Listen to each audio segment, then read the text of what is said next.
Olá, pessoal. A gente vai continuar agora com os nossos tópicos de revisão, né, no conteúdo de matemática básica. Ah, Como já tinha avisado para vocês, essas aulas devem ser um pouco mais curtas que as aulas normais, né? E a aula de hoje é um tópico de revisão sobre divisibilidade e números primos. Então vamos lá. Se eu te der dois números naturais, A e B, né, você sempre consegue escrevê-los da seguinte forma: A é igual a K vezes B mais um certo R. Tá? A gente vai dizer que o A é divisível por B, ou que B divide A, né, e vamos simbolizar com essa barrinha aí, né? Se o K que você consegue quando você faz isso é um número natural e se o R é igual a zero. Então, se você consegue escrever A em função de B dessa maneira que está escrito na tela, aonde o K é um número natural e o R é zero, né, a gente vai dizer que o A é divisível por B, ou que o B divide A, e a gente vai representar com essa barrinha para indicar que B divide A. Se o B divide A, nós vamos dizer que o B é um fator ou um divisor de A, e vamos dizer da mesma maneira que o A é um múltiplo de B. Então, se B divide A, B é um fator de A e A é um múltiplo de B. Eu vou usar essa representação dessa barra cortada para dizer que B não divide A. Então, por exemplo, 2/6, porque 2 divide 6, e 2 barra cortada 5, porque 2 não divide 5. Vamos lá, o que é um número primo? Um número natural é primo se ele possui apenas dois divisores positivos, ele mesmo e 1. Se o número não for primo, a gente vai dizer que ele é composto. Né? Para ajudar a gente a calcular números primos, ou a descobrir números que são primos, eu vou criar uma função chamada divx. O que é essa função? Ou melhor, o que é essa definição? Né? O divx é o conjunto de todos os divisores de x. Né? Então, por exemplo, quem é o div 2? É o 1 e o 2. Né? Logo, 2 é um número primo. Quem é o div de 5? O conjunto de todos os divisores de 5? É o 1 e o 5. Logo, 5 também é um número primo. Quem é o div de 10? Ou seja, o conjunto dos divisores de 10? São os números 1, 2, 5 e 10. A gente tem 4 números, logo 10 não é um número primo. Então, novamente, o número primo é um número que só tem dois divisores, ele mesmo e 1. Essa função, ou esse conjunto div de x, vai representar para a gente os divisores de x. 2 é um número primo, 5 é um número primo porque só tem dois divisores, 10 não é primo, é um número composto porque tem 4 divisores. Vamos lá, como é que a gente reconhece um número primo? Né? Existem várias maneiras, a maneira mais conhecida, né, é o crivo de Aristóteles. Né? Então, para saber se o número é primo, a gente vai usar, na verdade, um algoritmo muito semelhante aos algoritmos que vocês estão vendo agora em FUP. E esse algoritmo tem um nome específico e se chama crivo de Aristóteles. Vamos lá, como é que a gente vai fazer isso? A gente vai tentar dividir esse número por todos os números entre 2 e o teto da sua raiz. Né? Se a gente obtiver sucesso, esse número não é primo. Caso contrário, ele é sim um número primo. Vamos lá. Lembra, um número, né, para ser primo, ele só pode ser divisível por 1 e por ele mesmo. Né? Então, se ele for divisível por qualquer um dos números entre 2 e o teto da sua raiz, né, isso quer dizer que ele não é primo. Agora você deve estar pensando, mas por que, que você não vai até o número menos 1? Né? Porque você disse que ele só pode ter dois divisores, 1 e ele mesmo. O 2 é porque você está pulando 1, seria natural você ir até o número menos 1, né? Para você pular o próprio número. É verdade. Mas é um dos exercícios que eu vou deixar para vocês, é um dos exercícios que vai aparecer na lista, é você mostrar por que, que basta eu ir até essa raiz de x. uma dica, pense o seguinte: o que aconteceria se o meu número tivesse 2 divisores que são maiores do que a raiz dele? Alguma coisa ia acontecer de errado se isso acontecesse. Tinha alguma coisa aí que não ia dar muito bem, que não ia cair muito bem, se o meu número tivesse 2 divisores que fossem maiores do que a raiz dele. Certo? Pois bem, vamos lá. 23 é um número primo, né? Vamos ver, né? Eu consigo dividir... A raiz de 23 é mais ou menos 5, né? Então, eu consigo dividir 23 por 2? Não. 23 por 3? Não. 23 por 4? Não. 23 por 5? Não. Fui até a teto da sua raiz, não consegui dividir, isso quer dizer que ele é primo. Veja, se eu não pudesse parar, ou se eu não fosse parar nessa minha raiz, se eu continuasse realmente até o número menos 1, eu teria que ir até 22. E eu estaria fazendo muitas contas. Muitas contas essas que eu sei que são desnecessárias. Vamos lá, 25 é primo? A raiz de 25 é exatamente 5.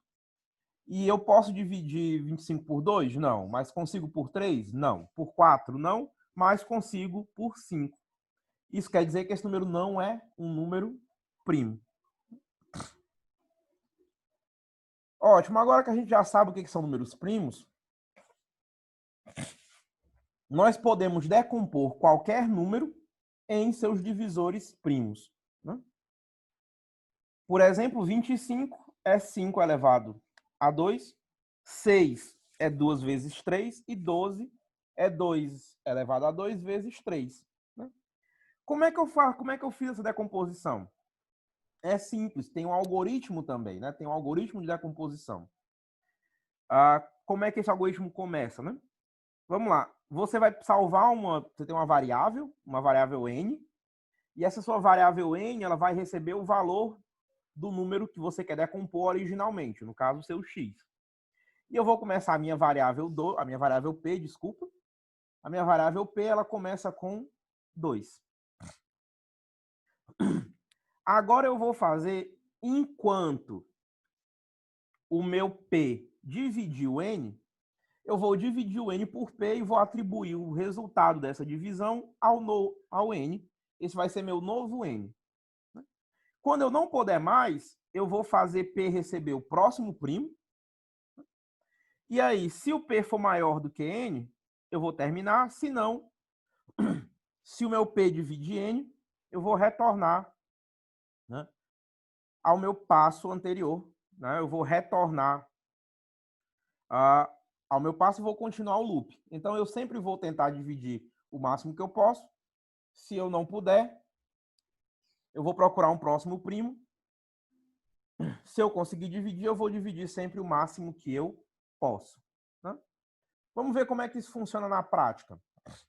Vamos começar tentando decompor 25. O meu P começa como 2. O meu P não divide o N, ou seja, 2 não divide 25. Eu vou ter que ir para o meu próximo primo. O meu próximo primo é 3. Né? Eu vou ver que o meu 3 não divide o N, mas ainda é menor do que ele, então eu vou para o meu próximo primo, que é 5.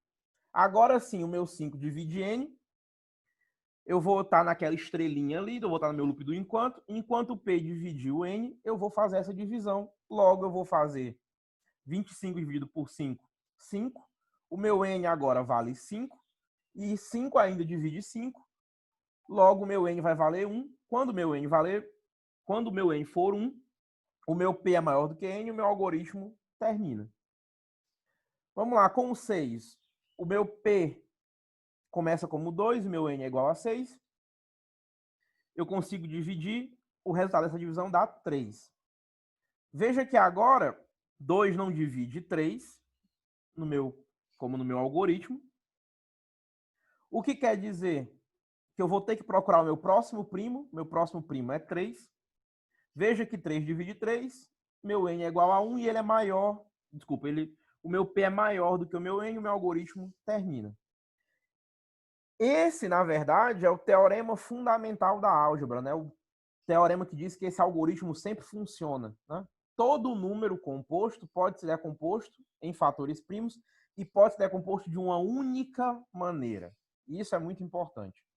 Todo número composto pode sim ser decomposto em fatores primos e ele só pode ser decomposto em fatores primos de uma única maneira.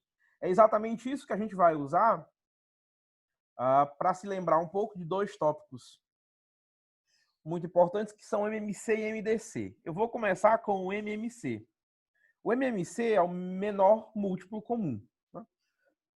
Então, se eu tiver dois números naturais, x e y, eu vou chamar do mínimo múltiplo comum o menor natural que divide ambos. Né? Ou, desculpa, o menor natural que é divisível por ambos. Né? Então, de uma maneira um pouco mais formal, eu vou representar o MMC dessa maneira, né? MMC x e y, vai ser o MMC de x e y, que é o menor k, tal que k é divisível por x e divisível por y. Por exemplo, o MMC de 2 e 3 é 6. Veja que 6 é o menor inteiro, que é menor inteiro positivo, menor natural, que é divisível por 2 e por 3 simultaneamente. O MMC de 6 e 5 é 30 e o MMC de 15 e 18 é 90. Eu posso generalizar essa ideia, eu posso criar um MMC de vários números. Se você me der N números naturais, A1, A2 até a N, o MMC de A1, A2 até a N é o menor K, tal que K é divisível, tal que K é divisível por todos os meus AIs. Né? K é divisível por A1, por A2, por A3 até a N. Como é que eu calculo o MMC? Né? Você vai ter que decompor os seus números em fatores primos. Você não tem como fugir disso. Né? Então, você vai decompor os seus números em fatores primos e você vai tomar todos os primos que aparecem nas decomposições com seus maiores expoentes. Né? Por exemplo, para eu calcular o MMC de 2 e 3, vamos decompor 2 e 3 em fatores primos. Bem, 2 é primo e 3 também é, então a sua decomposição em fatores primos é o próprio 2 e o próprio 3. Vamos pegar, então, vamos seguir a regra e vamos pegar todos os primos que aparecem com seus maiores expoentes. Bem, o 2 apareceu por causa do 2 e o seu expoente é 1, e o 3 apareceu por causa do 3 e o seu expoente também é 1. Logo, 2 vezes 3, 6. Vamos lá, o MMC de 6 e 5. Vamos decompor 6 e 5 em fatores primos. Decompondo o 6, a gente tem 2 vezes 3. Decompondo o 5, ele é primo, só temos os 5. Vamos pegar, então, todos os números primos que aparecem. Bem, apareceu o 2, o 3 e o 5. E todos os seus expoentes são 1. Logo, o MMC é 2 vezes 3 vezes 5, que dá 30. Vamos pegar agora o MMC de 15 e 6. Desculpa, de 15 e 18. Eu acabei escrevendo errado aqui, mas eu vou pegar o MMC de 15 e 18. A decomposição de 15 é 3 vezes 5. Né? A decomposição de 18 em fatores primos é 3 elevado a 2, né? 3 elevado ao quadrado. 3 aparece duas vezes na minha decomposição. Então, 3 elevado ao quadrado vezes 2. Quais são os números que apareceram, os fatores primos que apareceram na minha decomposição? Bem, o 2, o 3 e o 5. O 2 só aparece uma vez com o expoente 1. O 3 só aparece uma... Desculpa, o 5 só aparece uma vez com o expoente 1, mas o 3 aparece duas vezes. Ele aparece uma vez com o expoente 1 por causa do 15, uma vez com o expoente 2 por causa do 18. Pela minha regra, eu vou pegar a vez que ele aparece com o maior expoente, ou seja, 3 elevado a 2. Logo, eu vou pegar 2, 3 elevado a 2 e 5. Isso me dá 90. É assim que a gente calcula o MMC. O nosso outro conceito importante é o análogo disso, ou a contrapositiva disso, que é o MDC, ou é o máximo divisor comum. Dado dois números naturais, x e y, a gente vai dizer que o máximo divisor comum, né, desses números é o maior natural que divide ambos os números. Ou seja, o MDC,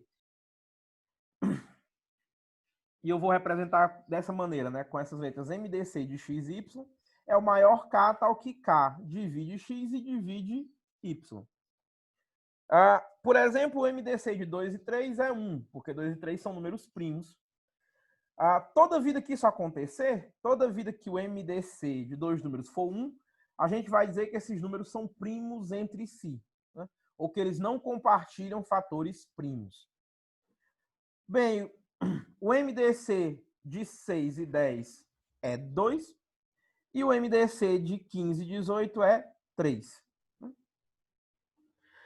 Da mesma maneira que a gente generalizou o MMC, a gente pode generalizar o MDC para uma quantidade arbitrária de números, né? Se eu tiver N naturais A1 até AN, o MDC de A1 a A2 até AN é o maior K, tal que K divide todos os meus AIs. Vamos lá, como é que eu vou calcular o MDC? Você vai, de novo, decompor, né, os seus números em fatores primos, só que agora você vai tomar os primos que aparecem com seus menores expoentes. Você vai tomar novamente todos os primos, mas vai tomar agora eles. Você vai tomar todos os primos que aparecem nas duas decomposições com os menores expoentes. Veja, no MMC a gente meio que fazia uma união, né? A gente pegava todos os números, né? Aqui não, aqui a gente só vai pegar os números ou os primos que aparecem em ambas as decomposições dos números. Por exemplo, de 2 e 3, bem, 2 é primo, 3 é primo, isso quer dizer que eles não compartilham nenhum fator, logo 1. Quando eu pegar 6 e 10, por exemplo, 6 eu vou decompor como 2 e 3, 2 vezes 3. 10 eu vou decompor como 5 vezes 2. Veja que o único primo que aparece em ambas as decomposições é o 2, logo ele é o MDC de 6 e 10. Aqui eu, desculpa, me enganei novamente, aqui era 15 e 18. O MDC de 15 e 18, quando eu decompor o 15, eu vou ter 3 vezes 5. Quando eu decompor o 18, eu vou ter 3 elevado ao quadrado vezes 2. O único fator primo em comum desses dois é o 3, mas agora, em vez de pegar o maior, eu vou pegar o com menor expoente, logo, apenas o 3, o que quer dizer que o MDC de 15 e 18 é 3. Bem, pessoal, isso termina essa nossa revisão rápida de números primos, e eu vejo vocês na nossa próxima aula.